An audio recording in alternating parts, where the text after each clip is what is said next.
I never thought much about money until it became the topic of every conversation in my son's house. My name is Margaret Lane, and at 68, I've lived a quiet life in Willow Creek, Ohio. A small town where everyone knows your business but pretends they don't. After my husband passed away 10 years ago, I moved into a cozy little apartment not far from Daniel, my only child. It wasn't luxurious, but it was home. Daniel has always been my pride and joy. He works hard as an IT specialist, supporting his family while trying to keep up with the Joneses. But then there's Claire, his wife. She's ambitious, polished, and sharp-tongued, qualities that make her successful in real estate but difficult to live with. I tried to stay out of their way, visiting only on weekends or holidays, bringing pies and casseroles like any good mother-in-law should. Yet somehow, no matter what I did, it never seemed enough for Claire.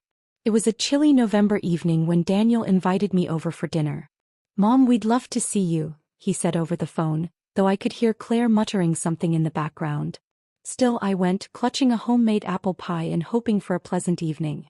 What I got instead was a lesson in humiliation. As we sat around the table, Claire began dropping veiled comments about how some people rely too heavily on others. Her eyes flicked toward me more than once. At first, I brushed it off, thinking she might just be having a bad day. But then she leaned back in her chair and said, "You know, Margaret, if you'd saved better or worked longer, maybe you wouldn't need us to foot the bill for everything." The room went silent. Daniel shifted uncomfortably in his seat, but he didn't say anything. I forced a smile, excused myself early, and drove home feeling like I'd been punched in the gut. That night, as I stared at the ceiling, I realized something had shifted inside me. Maybe Claire was right. I wasn't contributing financially, but did that mean I deserved to be treated like a burden? After that disastrous dinner, I spent days replaying Claire's words in my head. Was I really a freeloader? Sure, I didn't have a job anymore, but I'd raised Daniel alone after my husband died. I'd cooked meals, mended clothes, and sacrificed vacations so my son could go to college. And now here I was being mocked by someone half my age who barely knew me. One afternoon, unable to shake off the bitterness, I climbed into the attic to sort through some old boxes. Among faded photographs and dusty books, I found a folder labeled Investments, Harold. Harold was my late husband, and I vaguely remembered him mentioning something about stocks before he passed. Curious, I took the folder downstairs and spread its contents across the kitchen table. What I discovered shocked me. Harold hadn't just left behind a modest savings account. He'd invested wisely in companies that had grown exponentially over the years. By now, those investments were worth nearly $2 million.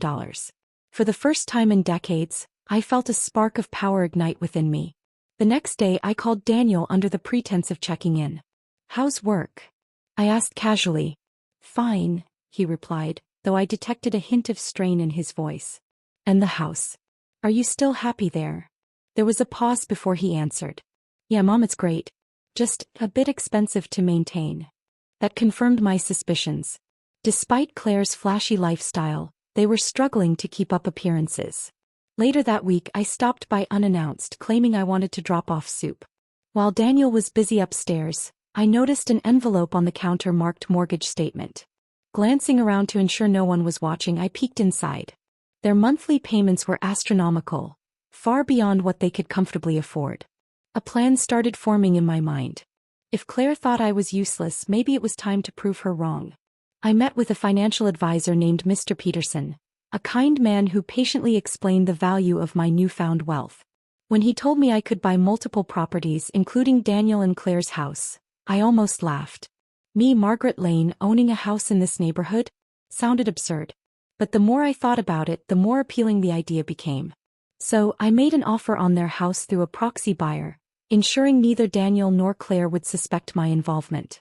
Within weeks, the deal was finalized. I owned the house they lived in. At first, I wasn't sure what to do with this newfound leverage.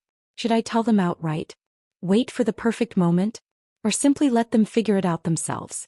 Whatever I decided, one thing was certain: Claire would never look at me the same way again. To test the waters, I hired contractors to renovate parts of the house under the guise of routine maintenance. New paint, updated fixtures, even a fresh coat of stain on the deck. It all seemed innocent enough. But Claire noticed immediately. "What's going on here?" she demanded one afternoon as workers hauled equipment onto the lawn. "Did you hire these people, Daniel?" "No," Daniel replied, looking confused. Well, someone must have. This isn't cheap. I arrived shortly afterward carrying a casserole dish. Oh, hello, dear, I said breezily. I thought the place could use a bit of sprucing up. Don't worry, it's on me. Claire's eyes narrowed. Why are you doing this, Margaret? You're acting like you own the place. I smiled sweetly. Maybe I do. Her jaw dropped, but before she could respond, Daniel intervened. Mom, is there something you want to tell us? Not yet, I said, patting his arm. But soon. Owning my son's house felt strange, like wearing a pair of shoes 2 sizes too big. I'd never imagined myself in such a position of power, let alone using it to teach someone a lesson. But every time I thought about Claire's cutting remarks at that dinner table, the guilt melted away. Still, I couldn't ignore the gnawing doubt in the back of my mind. Was this really the right thing to do? I decided to take things slowly. If Claire wanted to play games, then fine, I'd play along. Over the next few days, I began making subtle changes around their home. Fresh flowers appeared on the dining room table. A new coffee maker replaced their old one. Even the mailbox got a fresh coat of paint. Each improvement was small enough not to raise suspicion but significant enough to make Claire uneasy. You're spending an awful lot of money on this place, she said one evening as we stood in the kitchen. Her tone was sharp, her arms crossed tightly over her chest. Why? Because I care about my family, I replied simply. Is that so hard to believe? She didn't answer, but the look she gave me said it all. She didn't trust me, and honestly I didn't blame her. After years of being dismissed as harmless, I was finally proving her wrong, and she hated it. Daniel noticed the tension between Claire and me long before either of us admitted anything. He tried to smooth things over, inviting me to lunch or calling just to chat. Mom, is everything okay? He asked during one of our conversations. Of course, sweetheart, I said, forcing cheerfulness into my voice. Why wouldn't it be? I don't know. Claire seems upset lately. And you've been acting differently too. His words caught me off guard. Had I been too obvious? No, I decided, it wasn't my behavior that had changed. It was theirs. They were used to seeing me as passive, agreeable Margaret. Now that I was taking charge, they didn't know how to handle it. I'm fine, Daniel, I assured him. But if there's something bothering Claire, maybe you should ask her about it. He hesitated before responding. I will. Thanks, Mom. As I hung up the phone, I felt a pang of guilt. Daniel was caught in the middle of this mess, torn between loyalty to his wife and love for his mother. I hated putting him in that position, but sometimes, tough lessons needed to be learned. Claire wasn't the type to keep quiet when she felt threatened. Within days, whispers began circulating through the neighborhood. Did you hear about Margaret Lane? Mrs. Peterson, my nosy neighbor, said to me over the fence one morning. People are saying you won the lottery or inherited a fortune. Is it true? I laughed lightly, brushing off the question. Oh, you know how gossip spreads, Helen. There's no truth to it. But the rumors only grew louder. Some neighbors congratulated me. Others eyed me suspiciously, wondering why I hadn't shared my supposed windfall with them. Claire fueled the fire by hinting that I might be using dirty tricks to buy influence. It's ridiculous, Lila, Claire's younger sister, told me one afternoon. She'd stopped by unexpectedly, bringing a bouquet of wildflowers. Claire's convinced you're trying to sabotage her life. Honestly, I think she's scared of you. Scared? I echoed, raising an eyebrow. She's always prided herself on being in control. You're shaking that up, and she doesn't know how to deal with it. For the first time since this whole ordeal began, I allowed myself a small smile. Maybe Claire was afraid of me. Good. It was inevitable that Claire would confront me directly, and it happened sooner than I expected. One evening, as I watered the plants on my porch, I heard the crunch of gravel beneath tires. Looking up, I saw Claire stepping out of her car, her face flushed with anger. What are you doing, Margaret? She demanded, striding toward me. Watering my begonias, I replied calmly. Would you like to join me? This isn't a joke, she snapped. You've been meddling in our lives, fixing up the house, dropping hints about owning it. What's your endgame here? Are you trying to ruin us? I set down the watering can and faced her squarely. Ruin you? No, Claire. I'm trying to teach you a lesson. Respect isn't given freely, it's earned. And frankly, you haven't earned mine. Her mouth opened and closed like a fish gasping for air. For once she was speechless. I decided it was time to lay all my cards on the table. I invited Daniel and Claire over for tea at my apartment, pretending it was just a casual get-together.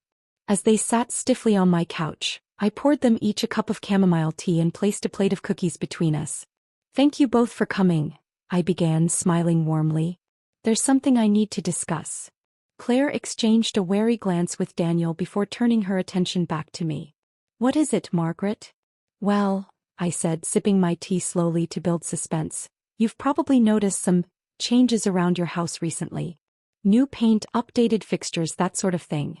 "Yes," Claire said sharply.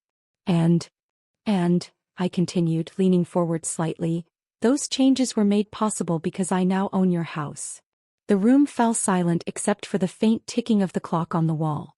Claire stared at me, her face pale with shock. Daniel blinked rapidly as if trying to process what he'd just heard. "You've what?" Claire finally managed to stammer. "I bought your house," I repeated calmly. "Every last inch of it. And let me be clear, I don't plan to sell it anytime soon." Claire exploded like a shaken soda can. "How dare you?" she shouted, slamming her teacup onto the coffee table hard enough to crack it. "This is our home. You can't just swoop in and take it from us." "Oh, but I already have," I replied coolly. "And technically it's my home now. If you'd like to stay, there are conditions." "Conditions?" she spat, her voice rising an octave. "What kind of twisted game are you playing?" "It's not a game, Claire," I said firmly.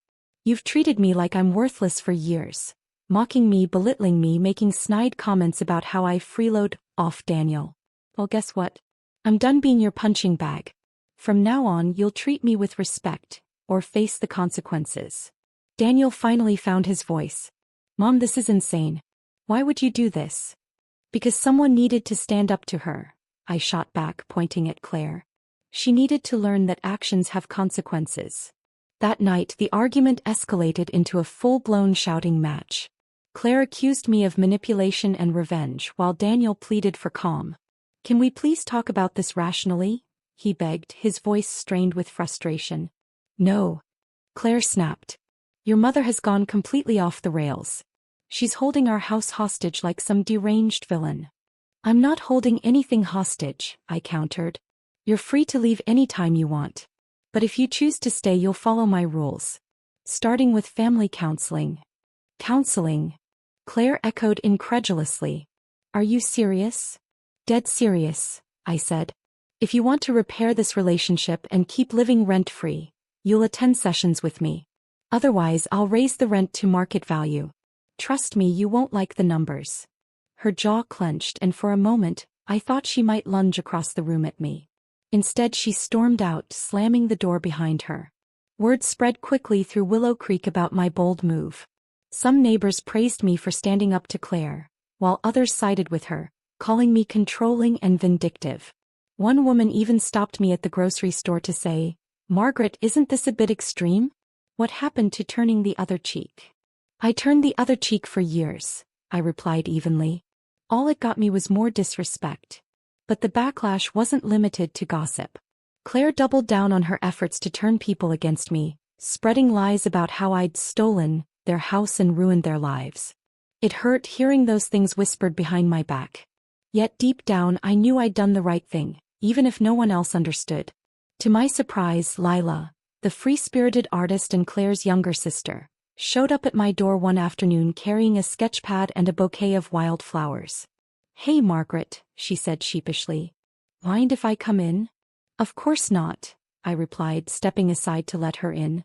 We sat at the kitchen table, and after a few minutes of small talk, Lila sighed heavily. "Look, I know Claire can be difficult. Honestly, I think she's terrified of losing control. That's why she lashes out." "I understand fear," I said softly. "But fear doesn't excuse cruelty." Lila nodded. "You're right. And for what it's worth, I think you handled this brilliantly. Claire needed a wake-up call and you gave it to her. So, thank you." Her words brought tears to my eyes. For the first time in weeks, I felt like I wasn't entirely alone in this fight. The breaking point came during another explosive argument between Daniel and Claire. "Enough," Daniel shouted, his voice echoing through their, well, technically my living room. "I've had it with your tantrums, Claire. Mom didn't deserve the way you've treated her and neither did I. She's manipulating you. Claire cried. Can't you see that? No, Daniel said firmly. What I see is a wife who refuses to take responsibility for her mistakes and a mother who's finally standing up for herself. If you want this marriage to survive, you'll apologize to her and start attending those counseling sessions. Claire looked like she'd been slapped. Fine, she muttered bitterly. Whatever. It wasn't the heartfelt apology I'd hoped for, but it was a start. The counseling sessions began awkwardly, with Claire sitting as far away from me as possible in the therapist's office.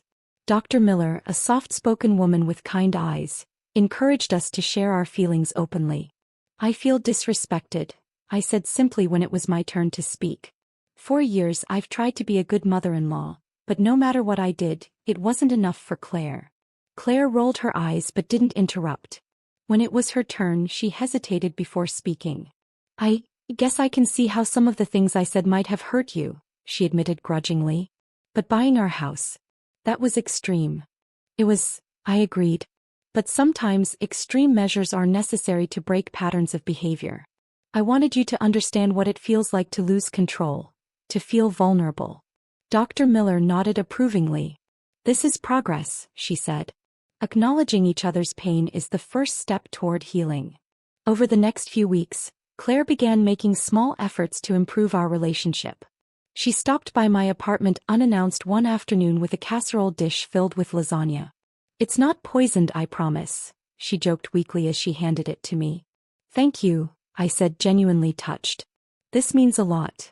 She shrugged, looking uncomfortable. Look, I know I've been harsh, maybe even cruel, and I'm sorry for that. But changing isn't easy for me. I'm used to being in charge and this whole situation has thrown me off balance. I understand, I replied. Change is hard for everyone. But you're doing better than you think. For the first time I saw a flicker of vulnerability in Claire's eyes. Perhaps there was hope for us after all. As Claire's attitude softened, so did the opinions of our neighbors. One day Mrs. Peterson approached me at the farmer's market. Margaret, I owe you an apology, she said sincerely. I judged you too quickly based on rumors. You're stronger than anyone gives you credit for. Her words warmed my heart. It seemed that people were finally starting to see me, not just as Daniel's mom or Claire's target, but as a person with depth and resilience. Even Claire noticed the shift. You've got them eating out of the palm of your hand now, she remarked one evening half-jokingly. They're seeing me differently because I'm acting differently, I replied. Maybe you could try the same. She smirked but didn't argue. With tensions easing, I decided it was time to make a big decision about the house. During another family dinner, this one far less tense than the last, I made an announcement. I've thought long and hard about what to do with the house, I began, looking around the table at Daniel, Claire, and even Lila, who had joined us. And I've decided it's yours. What? Claire blurted, nearly dropping her fork. I'm gifting it to you and Daniel, to pass down to future generations. But there's one condition. You must continue to treat me with respect. If I ever feel like we're slipping back into old patterns, I reserve the right to revisit this arrangement. Daniel looked at me with tears in his eyes. Mom, are you sure? I've never been more sure of anything, I said, smiling. Claire reached across the table and took my hand, a rare display of affection. Thank you, she whispered. Just as everything seemed settled, I dropped one final bombshell. Over dessert, I casually mentioned, by the way, I didn't use the investment portfolio to buy the house. Everyone froze. What do you mean? Daniel asked, confused. I used the life insurance money your father left me, I explained.